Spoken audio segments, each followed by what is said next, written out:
Once business owner decides to move or change his ERP, പുതിയ ERP എടുക്കുന്ന മുമ്പ് എന്ത് കാര്യങ്ങളാണ് ഒരു ബിസിനസ് ഓണർ ശ്രദ്ധിക്കേണ്ടത്?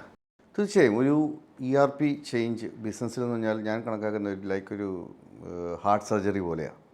ഹാർട്ട് സർജറിയിൽ ബ്ലീഡ് ചെയ്യില്ല എന്ന് ആരെങ്കിലും പറഞ്ഞാൽ വിശ്വസിക്കാൻ എനിക്ക് ബുദ്ധിമുട്ടാണ്.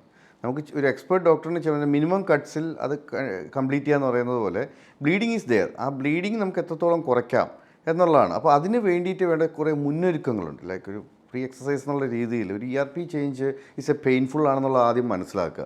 അതൊരു ഈസി ജോബ് അല്ല.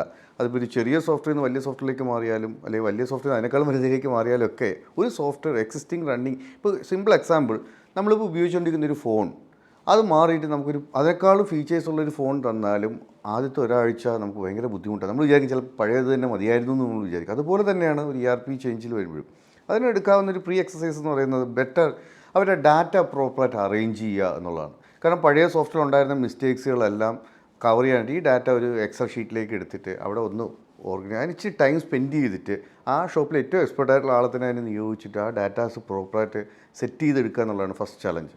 രണ്ട്, ഈ ഇൻ്റഗ്രേറ്റ് ചെയ്യുന്ന പുതിയ ERPയിലേക്ക് പോകുമ്പോൾ അവരെ ഇംപ്ലിമെൻറ്റേഷൻ ടീമുമായിട്ട് ഇരുന്ന് ഇത് പ്രോപ്പർ ഇൻ്റഗ്രേറ്റ് അഗെയിൻ ഇത് റീചെക്ക് ചെയ്യുക, ഈ പറഞ്ഞ കാര്യങ്ങളെല്ലാം പുതിയതിനകത്ത് വന്നോ ഇല്ലയോ എന്നുള്ളത്. അതിന് ഏറ്റവും ഈസിയസ്റ്റ് വേ എന്ന് പറയുന്നത് മിനിമം ഒരു 30 ഡേയ്സിൻ്റെ ട്രയൽ പോവുക എന്നുള്ളതാണ്. ഇപ്പോൾ നമുക്ക് തന്നെ അറിയാം, ഇപ്പോൾ എന്ത് സാധനം ഉണ്ടാക്കിയാലും എത്ര എക്സ്പേർട്സ് ഉണ്ടാക്കിയാലും ആ ഒരു ട്രയൽ പീരീഡ് പ്രോപ്പർ അല്ല എന്നുണ്ടെങ്കിൽ ഒരു ഇഷ്യൂസ് വന്നു കഴിഞ്ഞാൽ ബുദ്ധിമുട്ടാണ്. അപ്പോൾ അത് ഒഴിവാക്കണമെങ്കിൽ മിനിമം 30 ഡേയ്സ് ട്രയലിലേക്ക് പോകുമ്പോൾ നമ്മുടെ ഈ ഡാറ്റ എസ്കലേറ്റ് ചെയ്ത് വന്നതിൻ്റെ അല്ലെങ്കിൽ ഈ ഇൻ്റഗ്രേറ്റ് ചെയ്ത് വന്നതിൻ്റെ എന്തെങ്കിലും ഇഷ്യൂസ് നമുക്ക് ഈസിലി കണ്ടുപിടിക്കാം. രണ്ടൊരു യൂസർ ഫ്രണ്ട്ലി അവിടെ കൊണ്ടുവരാൻ പറ്റും. നമ്മൾ ടച്ച് ആൻഡ് ഫീൽ വന്നു കഴിഞ്ഞാൽ മാത്രമാണ് നമുക്ക് അതിൻ്റെ അകത്ത് കുറച്ചുകൂടെ ഇൻവോൾവ് ആകാൻ പറ്റുള്ളൂ. അപ്പോൾ അതിന് ഈ ഒരു 30 ഡേയ്സ് പീരീഡ്. അപ്പോൾ ഇതിന് വേണ്ടത് പലരും സോഫ്റ്റ്വെയർ ഇൻസ്റ്റാൾ ചെയ്യുന്നു, സോഫ്റ്റ്വെയർ ചെയ്തോളുമല്ലോ, അല്ലെങ്കിൽ ഇംപ്ലിമെൻറ്റേഷൻ അവർ ചെയ്തോളും, അല്ലെങ്കിൽ എൻ്റെ സ്റ്റാഫ് അങ്ങനെയല്ല. ഇത് ഒരു റെഗുലർ റിവ്യൂ പോലെ ഏത് പോയിൻ്റ് ഇപ്പോൾ കവർ ചെയ്തു, എത്രത്തോളമായി, അതിൻ്റെ എത്ര ദിവസം നമ്മൾ ട്രയൽ റൺ ചെയ്തു. ചിലയിടത്ത് നമ്മൾ ട്രയൽ റൺ പറയാറുണ്ട്, അവർ സമ്മതിക്കാറുണ്ട്. ഒരു 10 ബില്ലൊക്കെ അടിച്ച് കഴിഞ്ഞിട്ട് ഞങ്ങൾ ഓക്കെ എന്ന് പറയും.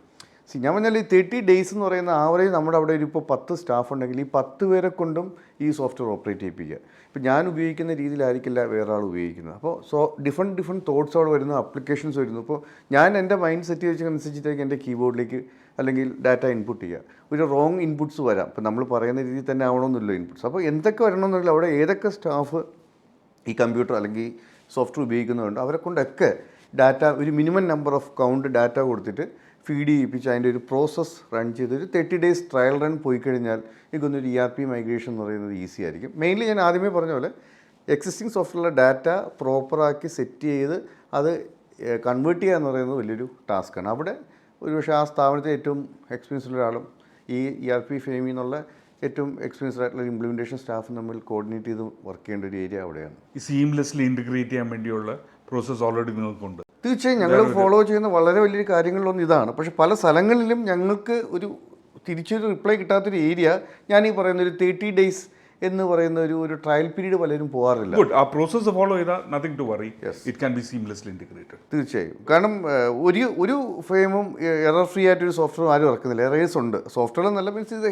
Basically it's a human made അല്ലേ. അപ്പോൾ സ്വാഭാവികമായിട്ടും ആ എറർ നമുക്ക് കണ്ടുപിടിച്ച് എത്ര ഫാസ്റ്റായിട്ട് റെക്ടിഫൈ ചെയ്യുന്നു അവിടെയാണ് ഒരു സക്സസ് ഇരിക്കുന്നത്. ഇപ്പോൾ ഇഷ്യൂസ് വന്നിട്ട് ആ ഇഷ്യൂസ് പ്രൊളോങ് ചെയ്ത് പോകുന്നതിനേക്കാൾ ആ വരുന്ന സമയത്ത് നമുക്കത് കട്ട് ചെയ്യണമെങ്കിൽ ഈ പറയുന്നത് പോലെ നമുക്കൊരു ട്രയൽ റൺ അതിന് ഭയങ്കരമായിട്ട് സഹായിക്കും എന്നുള്ളതാണ് എൻ്റെ വിശ്വാസം.